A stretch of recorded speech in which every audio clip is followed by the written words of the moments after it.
Okay, so can someone tell me what did we discuss in the previous class? So regarding op-amps, Okay, what specifically with regards to op-amps? like the components in it, so the inverting terminal, non-inverting terminal, Correct, correct. then uh,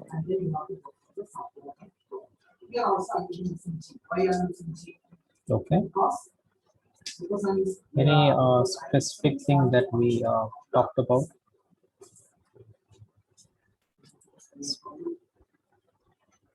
Similar way, cost rate. What will be the change in cost rate? Fine. So today we will try and continue the discussion. Okay, and we will see as to what are the different types of configurations available for op-amp. As I was telling you, there is not just one application with regards to op-amp. Okay, you can have multiple usages. Okay, and not just one configuration. Okay, there are many other configurations which it can be used for. So today we will just see a few of them and configurations working. Okay, so I hope all of you are able to see the screen. yes, sir. Yeah.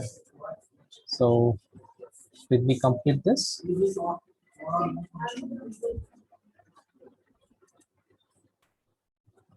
Fine.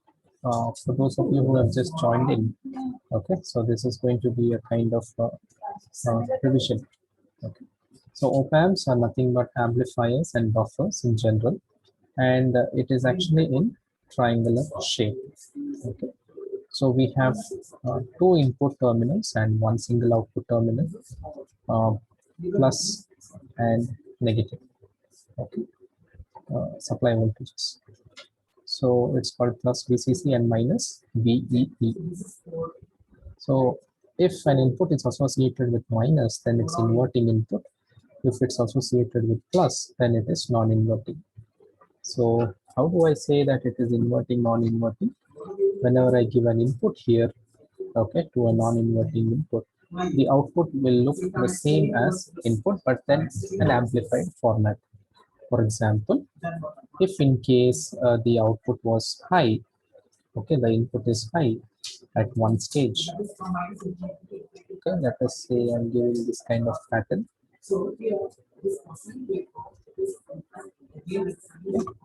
As my input, and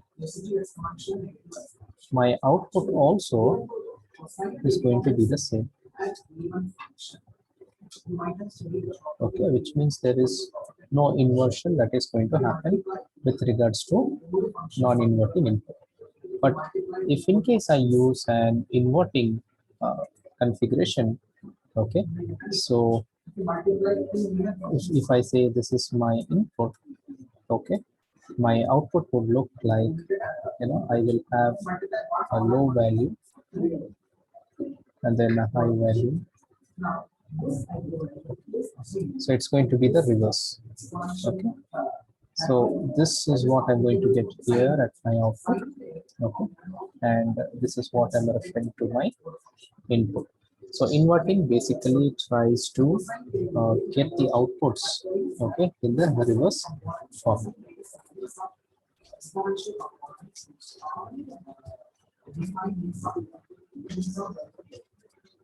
Okay. So we will try and move to the next one. Yeah, one important thing here, there is no ground connection. Okay. It's a positive plus voltage and a negative voltage. There is no ground connection. Okay. And this is your pin, okay, the numbering, where you can see this notch towards the pin 1 and pin 8, 1 and 8.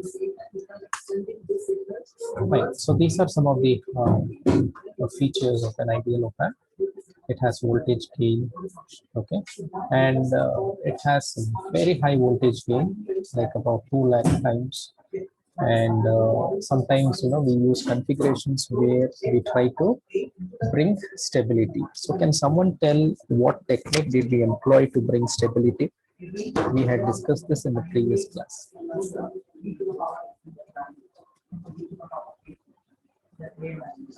right? In order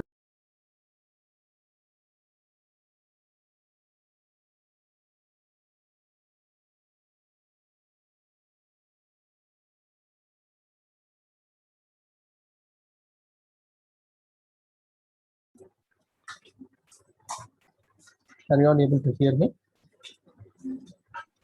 Yes.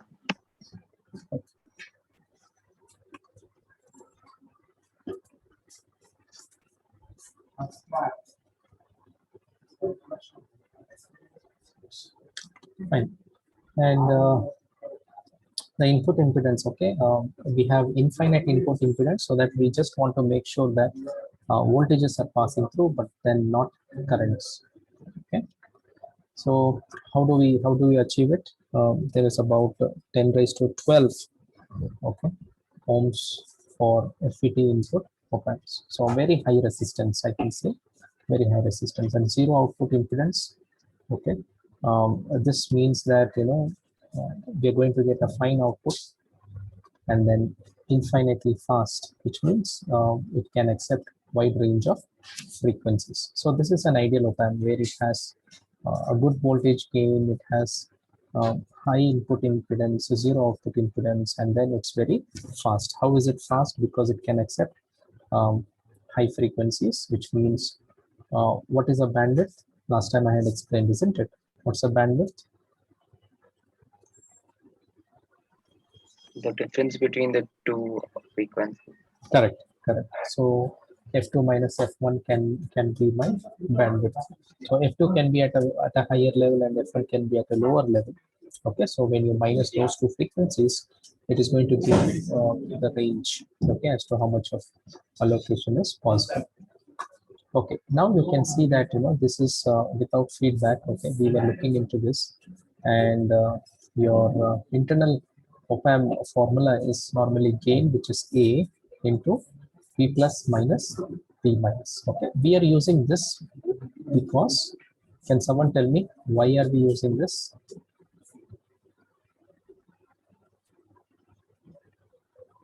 B plus minus B minus.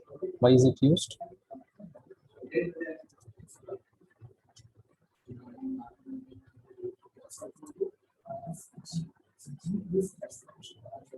This one, why is it used? Because we amplify the voltage difference very between good, very good. So it is acting like a differential amplifier. So whatever is the differences between these two terminals, okay, those two are amplified with the gain. Very good. Okay. Fine. So the next one that we can see here is infinite gain in negative feedback. Okay. So when I say infinite gain in negative feedback, okay, generally when I say negative feedback, it means wrong, but then here in electronics it is good. Okay, the reason why I'm telling it's good is because you can see here that the gain is about 2 lakh, right? I do not want such high gains. So what I will do, I will just connect it, okay, to the negative terminal. So it becomes a negative feedback. So what happens is, okay, this negative feedback will actually result in a stable output, okay, which is very much needed. Everyone is like requested to come to 217. So here, if you can see, we have a load connected. Okay, load can be in the form of a resistor, or it can be a motor, or it can be an LED, which I was mentioning previously, right? So even if we have the load output, okay, which is pictured, wants to drag the output to ground, okay, even though the resistor is trying to pull down the values to 0, which means to ground, the op-amp will do everything it can within its current limitations to drive the output until the inverting input reaches Vin. So which means whatever the input voltage that you are giving here, let's say you have 5 volts given here, okay, and it should be amplified and your output should be greater than 5 volts, right? But here, uh, even though you are connecting the resistor and that is connected to the ground, okay, this op-amp will try its best not to go to ground level. It will make sure that, okay, the voltage stays at least in 5 volts. Okay, so that's the specialty of op-amp. So negative feedback makes it self-correcting. Okay, so if there are any, if there is a high instability, or if there is a too high gain, okay, that's what we have spoken about. So this can help us in rectifying. In case the op-amp drives a current through the load until the output equals to Vin. Okay, so till the output is equal to Vin, okay, there might be a slight uh, current that passes through the load. Okay. So that's what it says. In this case, the op-amp drives a current through the load until the output equals to Vin. So once the output is equal to Vin, there will not be any current that flows through. Okay. So what we have here is a buffer. So which means whatever you're giving at the input, the same thing you're giving at the output, but you should have this configuration. Okay, you should have the output connected to resistor and that in turn connected to the ground. Okay, so for example, we do not have this load. Okay, and it is going to act as usual as an op-amp, which has a very high gain. Okay. But then if we have put this, then it acts as a buffer. Why it acts as a buffer? Because the input wants to be equal to output, or the output is made sure that it becomes as equal as input. So I hope you're getting what I'm trying to say, isn't it, students? Yes, sir. Fine. Yes, sir. Okay. So in the previous class, we had discussed as to what is a buffer, right? Whatever we give at the input, the same thing is obtained at the output, but then there can be a slight delay. Okay, let's say I'm talking about 10 words a minute. Okay, if you're not able to catch up with that, okay, then what can be done is it can be recorded and then played slowly, right? So this recording is acting like a form of buffer. Okay, so an important note is that op-amp output terminal, okay, sources or sinks current at will, not like inputs that have no current flow. So depending on what I have connected here across my output, okay, so it can either source the current or it can sink the current. So the current flows through only for a certain amount of time until the voltage levels are equal. Once it's equal, then the current wouldn't flow, right? Why it wouldn't flow? Because your current is a potential difference, right? Voltage is a potential difference. If there is a potential difference, then you will find the flow of electrons, right, in the opposite direction. So it's nothing but from a higher potential to a lower potential. Now, since the voltage levels becomes equal here, then what is going to happen? There is not going to be any flow of current. Okay. Now, if in case I'm using a positive feedback here, okay, so what is going to happen? So in the configuration below, the plus input is even higher than V in, the output goes way positive. So which means more positive, which means the situation is going to get more worse. So which means it leads to more oscillations, more vibrations. Okay, so you will not get a fine output, but then you will get a distorted output. The system will immediately rail at the supply voltage. Okay, could rail either direction depending on the initial offset. So initial offset is the initial voltage that you are giving, and based on that, instead of making the circuit stable, this in turn makes the circuit more unstable. Why? Because we are giving it into a positive feedback loop. So what happens in for positive feedback loop? It tries to add up to the already high output. Okay, because the outputs that you can expect from an op-amp is already high with a huge gain, right? Okay. So this makes the positive terminal even more positive than Vin, making the situation worse. So what is going to happen? The voltages are going to increase and the potential difference is going to be high, and then there is going to be a lot of current that flows through, right? And the system is going to be more unstable, right? So in turn, we can summarize that positive feedback is not at all good, but it is bad. Okay.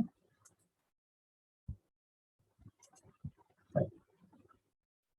So there are some golden rules to be followed, okay, with respect to op-amp. So we will just have a look at it. What are the golden rules?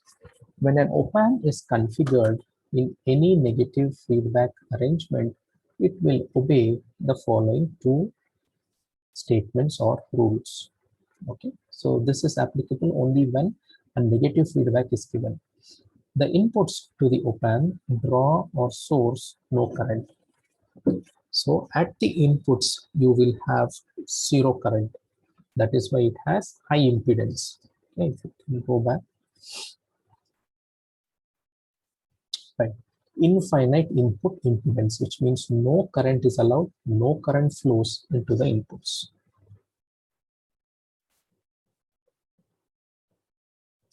The op-amp output will do whatever it can to make the voltage difference between the two inputs zero. So if the potentials are zero, then can we expect output currents? No, sir. No, right? Only if there is a potential difference. Only if there is difference in V1 and V2. Okay, that is V in for the positive, V in for the negative. Only then we can find that there are currents that are getting generated. So even though there is a slight mismatch, say 4 volts, 5 volts, okay, until both become 4 or probably 5, then until then you cannot expect the circuit to be stable. So once it becomes 5 volts, then you can say that there is no currents flowing through because there's no potential difference at all, right? So there are few configurations that you can look into here. One is the inverting amplifier, okay, when the input is given to your negative potential, and the other one is non-inverting amplifier.